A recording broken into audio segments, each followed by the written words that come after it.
So you are using an oldish system, in Red Hat terms, Red Hat 5, 4, 6, all of that old stuff, even other Linuxes that just don't use systemd. So anyone to get your services under control, come over here and let me help you out with that. Okay. So here I have CentOS 6, which is Red Hat 6, which is anything of that era and before that. So the main thing is you are using a system that is not using systemd yet. It's still using init. And I'm going to do a series of videos about that era. And this is another one. And this one, I'm going to show you how to enable and disable services in two different ways. So let's say I have access to the machine as normal, okay? So we have access to the server as normal. So you do CHA config, okay? The service, and okay, let's just hit enter here and see what happens. So here you're going to see each service, okay? And a series of ons and offs. And these numbers here 0, these numbers here 0, 1, 2, 3, 4, and 5, and etc. are related with a thing we call run levels, okay?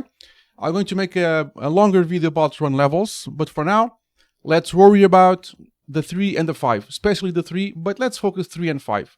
So if you want the service to start up with a system, I mean, you boot the machine and the system starts automatically, you need to focus on 3 and 5, okay? Let's leave the other ones for another video, okay?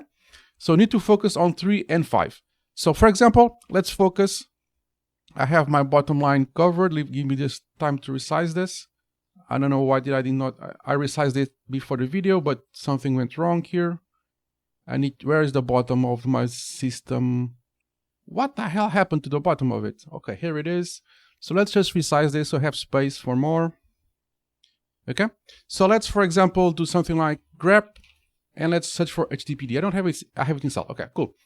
Which means that we have on 3, on 5, which means it's going to start with this boot process. So the server is going to boot, and the service HTTPD is going to boot with the server. Fine. That's usually what we want for the most part. If you want to revert this, you just do check config HTTPD off. Okay, and now it's off. It will not start with the system. If you put it on, it will not start with the system.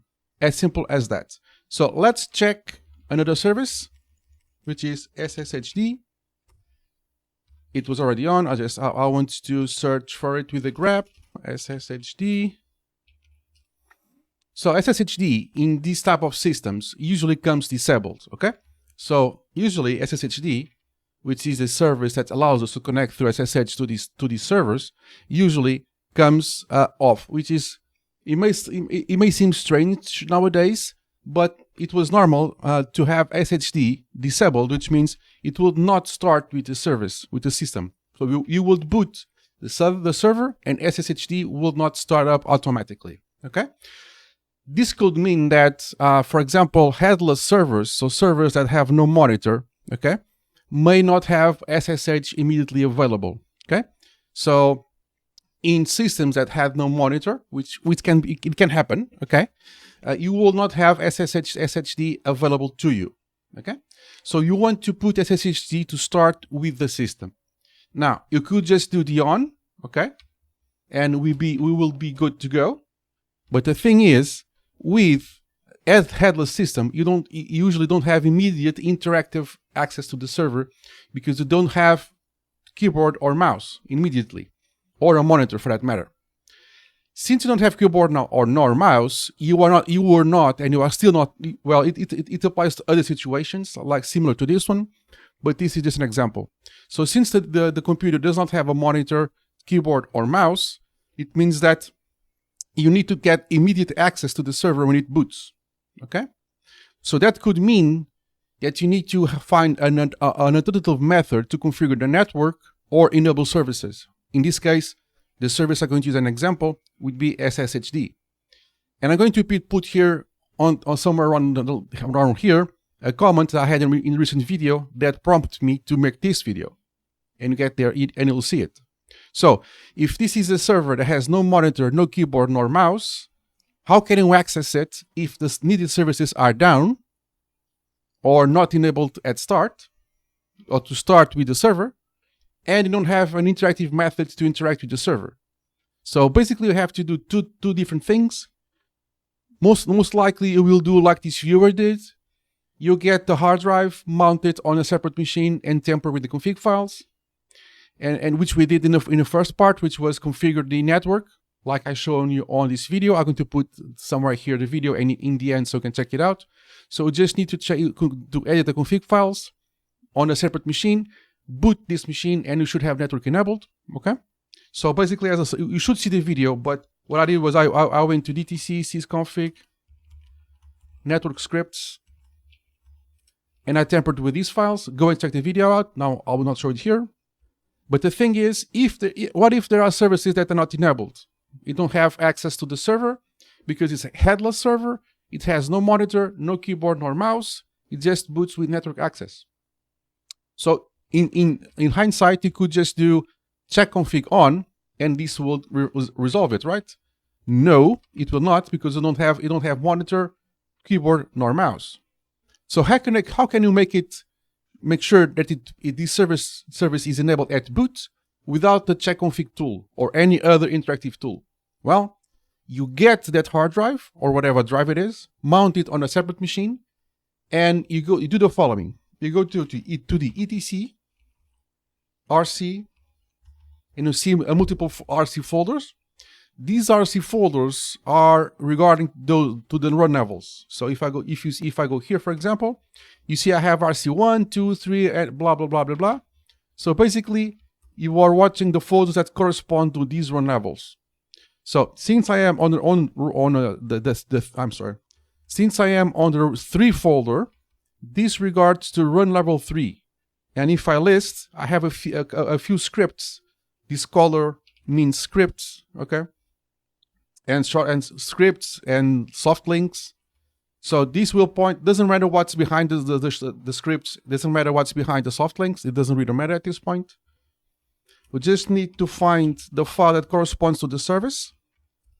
As you can see, it shows a K. K means kill, if not mistaken, this is kill, which means do not start with the service, which makes sense because it shows here as off for run level 3. What you do now is, before I do anything, if you check some of them have an S. An S means start, which means it's going to start with the server. Okay, so if I go back to that file there, I just need to rename it. And the numbers may vary, okay? The numbers are in order, doesn't really matter at this point. Just match the number and move and convert the K to an S. And if you go back to the check config, now it shows as on, okay? I do recommend this to do on the RC5 too. It should be the same thing. Let's just confirm. Yeah, so I just need to redo the move. And if I go back to my check config, now it shows on both run levels, run level 3 and run level 5. So by just renaming the K to an S, it's enabled. In systemd terms, it's enabled, which means that it will start with the server start. So if you have the hard drive mounted on a separate machine, you go to the network files folder and you create the config file. If you want to enable a service, for example, SSH, you do this procedure. You just need to go to I recommend the 3 folder and the 5 folder. They are the most common run levels that we run at. The 3, it's a perfectly functional machine, which is where 99% of the time the servers are, but the Windows interface, the graphical interface, is not enabled by default. And the 5, it's the same as 3, but with the graphical interface enabled by default. So usually we are at run level 3, but the most common ones are 3 and 5. So take your pick. I usually change for both, and I'm safeguarded. Which means now I can pick this hard drive, put it on a original server, and when I boot it, the network files are there with the config files correctly enabled and configured. And on run level 3 and 5, which is our most common run level states of the servers, SSH it's enabled and it's going to start, and we can connect remotely to the server using SSH. Okay? So let's just watch the 3 folder once more. Let's just cd into it. And as you can see here, now we see multiple files which correspond to different services, okay? So the K means kill, do not start at boot. S means start, please do start at boot. So you just need to replace the K for an S, just like I shown you, and the service will start with the service. Okay, I lost connection to my server, which is fine. I know why, doesn't really matter. So at this point, now you know how can you configure via config files the network configuration, the correct location of the files, and how to build a file, and how to enable and disable services to start with the server start. And when you have a headless server with no keyboard, no mouse, no monitor, okay, you will be able to enable and disable services that will be enabled at startup. So here we learned and reviewed how to configure the network without the need of the server being up, just by editing the config files, and how to configure the startup state of the services just by changing some config file names on their correct location corresponding to each run level. Like, subscribe, and comment, especially comment. Well, all of them are important to me, but comment, ask any questions about this stuff, and I'm really happy to assist you. Like, subscribe, and comment, and I'll see you in the next one. Cheers, guys.